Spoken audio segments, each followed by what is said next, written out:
하나님 아버지 감사합니다.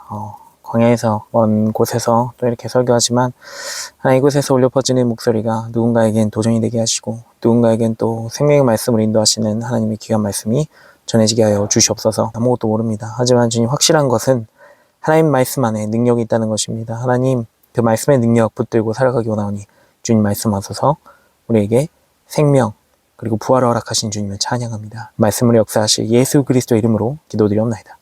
아멘. 이사야서 19장 16절에서 25절까지의 말씀 함께 나누도록 하겠습니다. 여러분, 애굽이라는 단어를 들으신다면 어떤 것이 먼저 떠오르시나요? 자, 아마 가장 먼저 재앙이 떠오르실 겁니다. 그것도 한두 번이 아니고 무려 10번, 10가지의 재앙이 떠오르게 됩니다. 하나님의 말씀을 지독하게 안 듣던 고집불통 애굽이 떠오르실 겁니다. 심지어 무비에서도 나왔듯이 제가 좋아하는 영화이기도 하지만 프린스 오브 이집트 이런 영화들이 있습니다. 거기에 보면 고집불통 바로왕이 나오기도 합니다. 우리에게 애굽은 이런 이미지를 가지고 있죠. 고집불통이고 우상 숭배를 하고 하나님을 대적하는 세상의 상징이기도 합니다. 그런데 오늘 본문에서 우리가 읽었듯이 혹시 여기서 나오는 애굽은 조금 다르다고 생각하지 않으셨습니까? 왜냐면 이 본문에서 이렇게 얘기합니다. 그날에 in that day 라는 표현이 계속 반복되면서 하나님이 애굽을 회복시키신다라는 충격적인 이야기가 등장하게 됩니다. 어쩌면 우리는 이 말씀을 읽으면서 속으로 이렇게 외칠지도 모르죠. 네? 하나님이 애굽을 회복시키신다고요? 그 우상덩어리를요? 그런 우상덩어리를 회복시키신다니 말이 안 되죠. 하나님, 이건 말이 안 됩니다. 그런데 그 일이 실제로 일어나게 됩니다. 어떻게 해요? 바로 하나님이 하나님의 방법으로 일하시기 때문입니다. 우리가 인생을 살다 보면 정말 상상도 못했던 일들이 현실에 마주치게 됩니다. 어떤 일들이냐면 이런 경우가 있어요. 나는 이렇게 살아낼 거야. 이렇게 내 계획대로 이뤄가면서 이때는 이런 것을 성취하고 이때는 학교를 가고 이때는 자격증을 따고 이런 것들을 이루며 살아갈 거야. 이렇게 될 거야 라고 생각하지만 사실 그런 예상들 종종 빗나가게 됩니다. 유다 백성들도 그렇게 됐죠. 그들이 예상하는 것들을 완전히 빗나가게 됩니다. 어떤 계획들인지 오늘 말씀을 통해서 함께 살펴보도록 하겠습니다. 말이 안 되는 넌센스의 계획이 말이 되는 make sense의 복음으로 바뀌는 오늘의 말씀 3가지로 나누어서 살펴보도록 하겠습니다. 첫 번째입니다. 우리가 의지하는 것 말이 안 된다 입니다. The nonsense of trust 입니다. 첫 번째로 말이 안 되는 것은 우리가 하나님이 아닌 썩은 동아줄을 붙잡고 있다는 사실인데요. 우리뿐만이 아니라 오늘 본문에 등장하는 하나님의 백성들 그들도 마찬가지였습니다. 당시 이스라엘, 유다 이들은 아수르라는 거대한 제국의 위협 앞에 놓여 있습니다. 이때 유다가 내린 합리적인 결정이 있었는데요. 무엇이었냐면 바로 강대국 애굽과 손을 잡는다는 것이었습니다. 11절 말씀에 이렇게 되어 있습니다. 11절 말씀 제가 읽어보겠습니다. 소환의 방백은 어리석었고 바로의 가장 지혜로운 모사의 책략은 우둔하여졌으니 너희가 어떻게 바로에게 이르기를 나는 지혜로운 자들의 자손이라 나는 옛 왕들의 후예라 할 수 있으랴. 당시 애굽 소안 타니스 지역에는 지혜롭기로 소문난 방백들이 있었습니다. 유다에게 이런 애굽은 보험이자 노후 대책이었습니다. 아수르가 쳐들어와도 애굽만 있으면 돼. 이것은 당시 너무 당연하게 생각했던 것들이죠. 왜냐면 당시 국제정세의 상식이 뭐였습니까? 강한 나라와 손을 잡는 것이죠. 오늘날도 그렇겠죠. 강한 나라와 손을 잡으면 언젠간 이 나라와 동맹을 맺고 협업을 하고 도와주겠죠. 이런 생각들을 갖고 있었습니다. 하지만 오늘 본문 말씀도 그렇지만 이 이사야서를 통해서 하나님은 그 상식을 통째로 깨뜨리십니다. 이사야서 20장에 우리가 오늘 본문은 19장이지만 20장에는 이런 내용이 나와요. 인간의 눈에는 상식적이었지만 하나님의 눈에는 상식적이지 못했고 20장에서 그들이 믿던 인간의 계획들이 얼마나 허망하게 무너지는지 등장하게 됩니다. 13절 말씀해 보면 그들은 유다를 잘못된 길로 인도할 뿐이다 라고 기록이 되어 있습니다. 성경에서 말하는 잘못된 길은 무엇인가요? 죄악으로 인도한다 라는 것입니다. 당시 이 시대를 살아가는 이들뿐만 아니라 우리에게도 오늘날 똑같이 적용되는 말씀입니다. 우리도 어떠한 시대를 살아가나요? 주변에 강대국들이 있죠. 편안한 삶을 살아가죠. 그리고 또 어떤 삶을 살아가죠? 내가 원하는 삶을 살아가게 됩니다. 그렇지 않은 순간을 마주치면 어떻게 되나요? 편안한 삶이 아니고 힘든 삶이고 말이 안 되는 삶이고 나만 힘든 삶을 살게 된다라고 생각을 하게 됩니다. 그런데 저뿐만이 아니라 많은 분들도 이런 경험이 있을 거예요. 대부분의 많은 이들이 아침에 일어나고 잠들기 전에 핸드폰 스크롤을 넘기게 됩니다. 오히려 그게 일상이 되어 있습니다. 일하다가 쉬는 시간에도 마찬가지입니다. 잠시 쉬는 시간이 생긴다면, 잠시 숨 쉴 시간이 생긴다면 우리는 핸드폰 스크롤을 넘겨 세상의 이야기거리들, 그리고 나의 관심사, 내가 관심 있는 그 관심을 엮어주는 알고리즘의 늪에 계속해서 빠지게 되고 묵상하게 됩니다. 그런데 정말 이게 별것이 아닌 것 같지만, 세상의 기준으로 봤을 땐 별것도 아닌 것 같지만 이게 잘못된 길로 인도한다는 것을 우리는 깨달아야 합니다. 지금 당장은 세상에서 말하는 모든 목소리들이 뭔가 이룬 것처럼 말을 해주지만 한낮 아침 안개와도 같다라는 것이죠. 여러분, 우리 솔직히 들어가 보자고요. 오늘날 여러분에게 애굽은 무엇입니까? 오늘날 여러분에게 애굽, 강대국, 내가 이것만 쥐면, 이것만 동맹하면, 이것만 협업하게 되면 나에게 큰 힘이 되어줄 거야? 나에게 큰 우산이 되어줄 거야? 라고 생각하는 것은 무엇입니까? 여러분, 제 이야기를 먼저 해볼까요? 저는 이제 호주로 이민 온 지 벌써 어느덧 5개월 차가 되어 갑니다. 처음에는 부푼 꿈을 안고 왔죠. 그런데 여러분, 지금 이 설교 영상을 보시면 아시겠지만 지금 광야에서 설교합니다. 제 뒤에 무엇이 보이나요? 아무것도 안 보이죠? 네, 맞습니다. 이곳에서 설교해야 됩니다. 안정된 교회 사역 꿈꾸고 왔죠. 그런데 교회 사역 그것뿐만 아니라 직업도 그렇습니다. 많은 것을 꿈꾸고 많은 것을 기대하고 많은 것을 바라보며 왔습니다.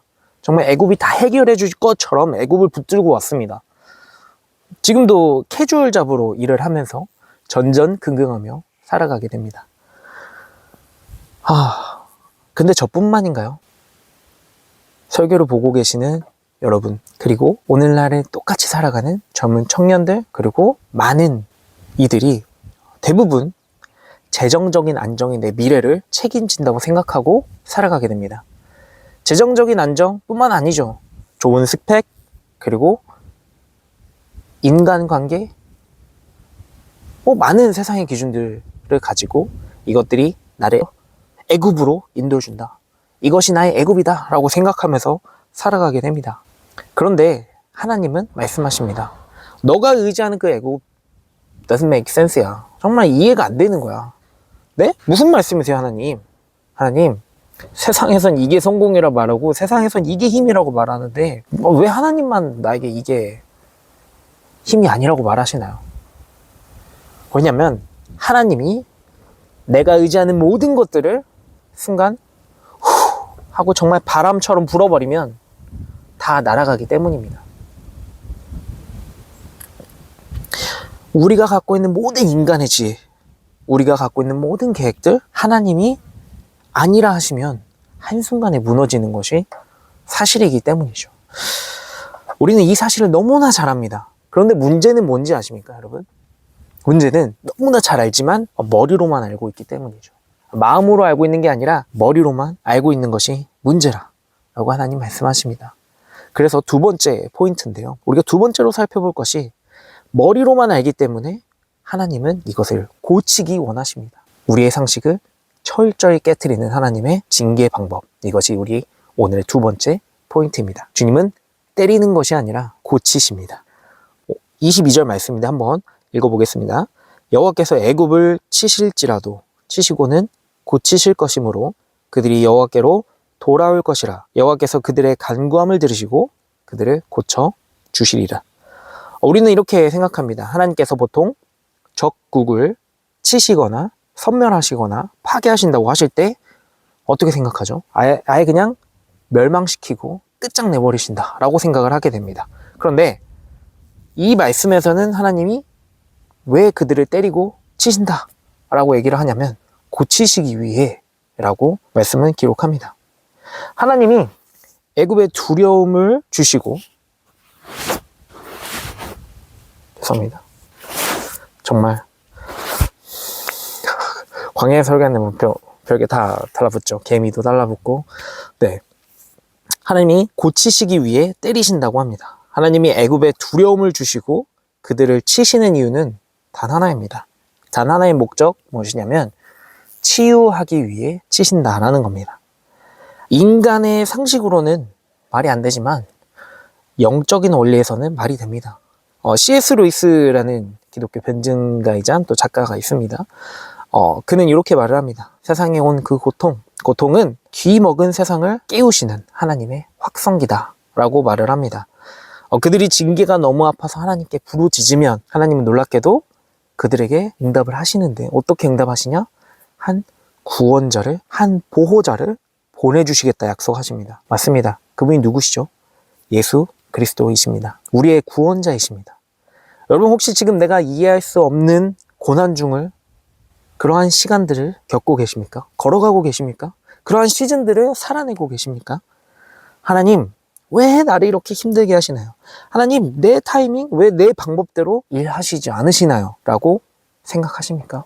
당장 이게 풀려야 하는데 왜 지금 나는 이곳에서 이렇게 아무도 못 알아봐주는 그런 삶을 살아가고 있나요? 여러분 우린 기억해야 합니다. 하나님이 우리를 이런 상황 중에 놓아주신 이유도 그리고 하나님이 우리를 치신다고 생각하는 지금 모든 이러한 상황 가운데 있는 것은 우리를 고치시기 위해서이십니다. 영적인 애굽의 길을 걷고 있는 우리를 하나님 멈춰 세우시고 세상의 헛된 동아줄을 놓게 하시고 진짜 생명이신 예수 그리스도 한 분만 붙들게 하시고 붙잡게 하시고 그리고 그분께로 돌이키게 하시는 것이 하나님이 우리를 이 시즌 가운데 이 순간 가운데 놓으신 이유라는 것입니다. 아버지는 우리를 벌하시는 것이 아니라 고치시는 것입니다. 저도 그랬습니다. 한국에서 이제 살아날 때 어느 공동체를 가잖아요. 그럼 그 공동체에서 항상 인싸라고 하죠. 인사이더. 제 지인들은 또 잘 아시겠지만 항상 아웃사이더 쪽은 아니었습니다. 인싸였으면 인싸였지 아니면 인싸랑 친한 아무튼 그런 삶을 살았어요. 언제나 사람들과 친하게 지내고 사람들과 진짜 좋은 관계를 맺으며 살아갑니다. 박수도 받고 인정도 받으면서 살아왔습니다. 그렇게 사역도 했죠. 그런데 이제 막 이민을 왔잖아요. 사실 해외 경험이 하루 이틀이 아니라 해외에도 오래 살았기 때문에 호주의 삶은 괜찮을 줄 알았습니다. 그런데 또 이제 눈물이 나려고 하는데 이제는 너무 힘든 시간인 거예요.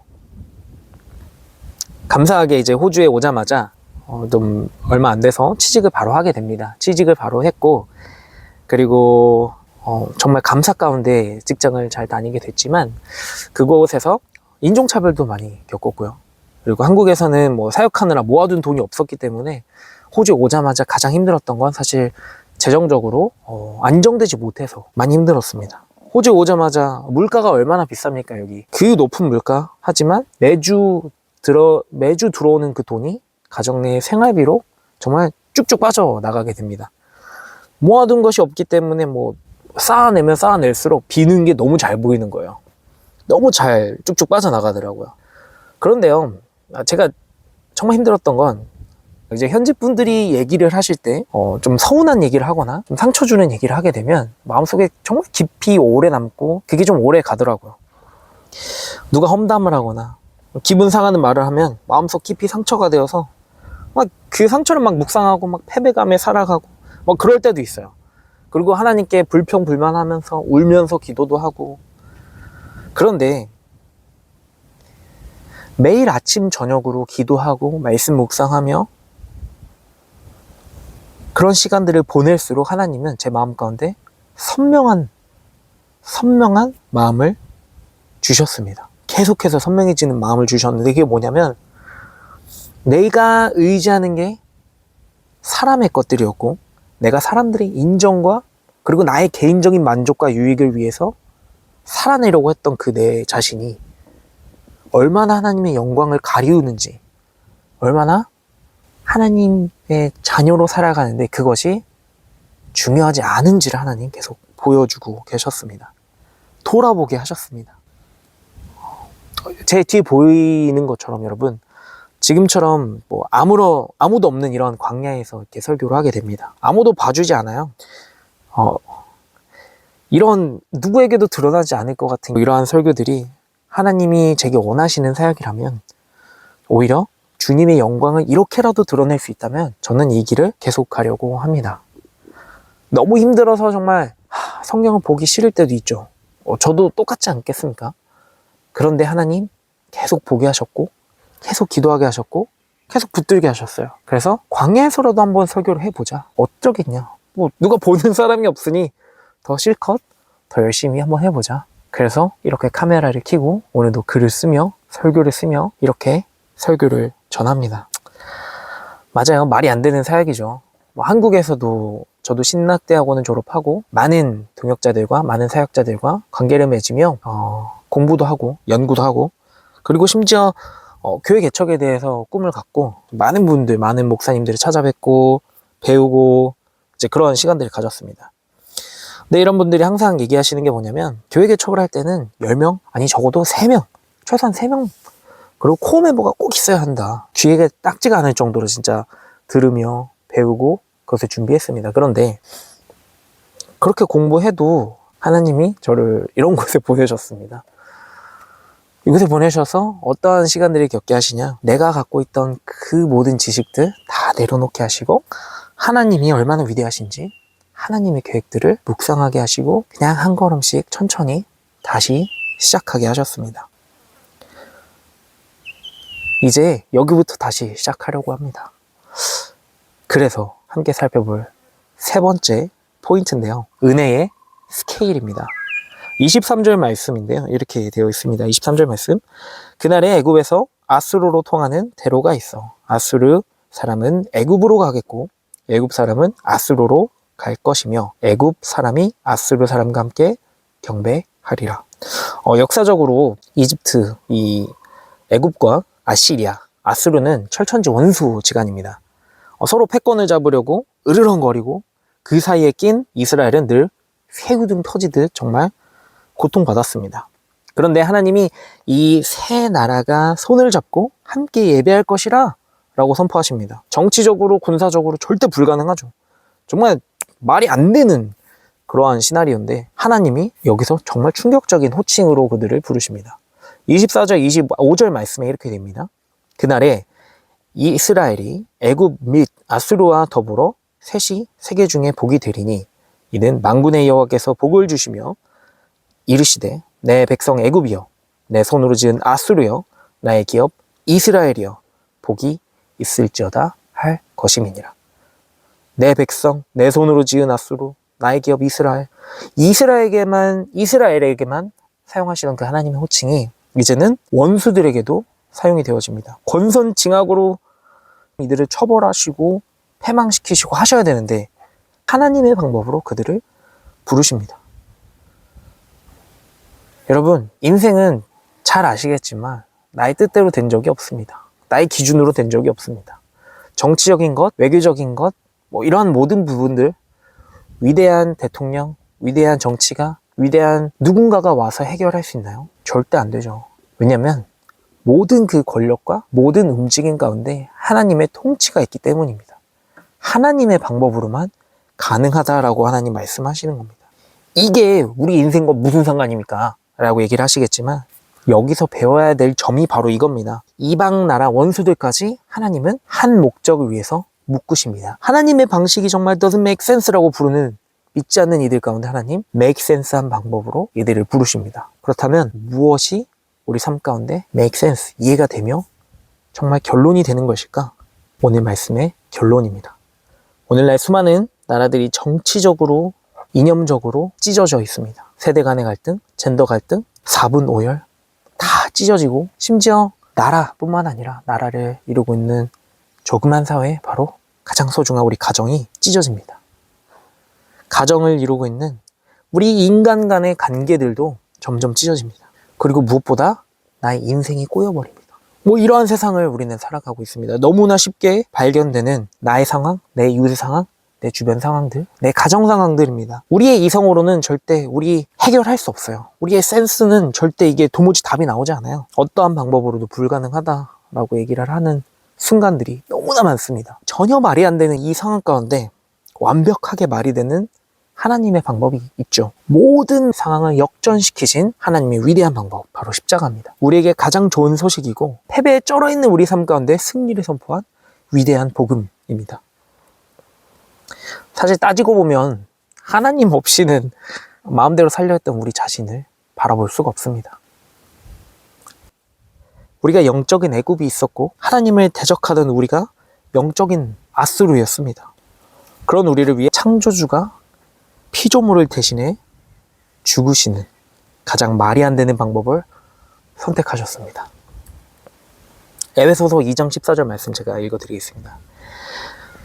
그는 우리의 화평이신지라 둘로 하나를 만드사 중간에 막힌 담을 허시고. 그렇습니다, 여러분. 예수님의 십자가가 중간에 막힌 담을 허무셨습니다. 도저히 용서할 수 없는 사람, 절대 변하지 않는 것 같은 저 세상이 예수님 안에서 형제가 되고 자매가 되는 기적이 생겼습니다. 이것이 바로 십자가 안에서 이루어진 완벽한 복음입니다. 비록 제 눈앞에 여러분 계시진 않지만 이 말씀을 듣고 계신 우리 성도 여러분, 내가 계획하고 예상했던 길들이 빗나갔다고 좌절하지 마십시오. 여러분, 고난 속에서 왜 나만 겪는 이런 일들이 있냐고 원망하지 마십시오. 내 상식으로는 도저히 이해되지 않지만 이제는 십자가 안에서 모든 것이 완벽하게 말이 됩니다. 그 크신 하나님의 구속의 계획을 신뢰하면서 나의 좁은 생각 내려놓고 하나님의 위대한 섭리, 그 위대한 섭리에 몸을 맡기고 그리고 의지하며 회복의 자리로 나아가는 여러분 되시기를 우리 주 예수 그리스도의 이름으로 축복합니다. 기도하겠습니다. 전능하신 아버지 하나님 감사합니다. 광야에서 울려 퍼지는 이 설교가 누군가에겐 도전이 되게 하시고 누군가에겐 힘이 되게 하시고 또 아무도 보지 않는 이곳에서 하나님 한 분 혼자 영광 받으신다면 그걸로 만족하는 우리의 삶을 살게 하여 주시옵소서. 하나님, 사람에게 보이려고 했던 나의 그걸 다 내려놓게 하시고 무엇보다도 온 세상을 지으시고 운행하시는 하나님 홀로 영광 받으시는 삶으로 주님 가꾸어 가여 주시옵소서. 말씀으로 역사하시는 우리 하나님, 내 삶 가운데 말씀하시고 하나님 은혜 내려 주시옵소서. 감사합니다. 나의 삶의 주인 되시는 우리 구주 예수 그리스도의 이름으로 기도드립니다. 아멘.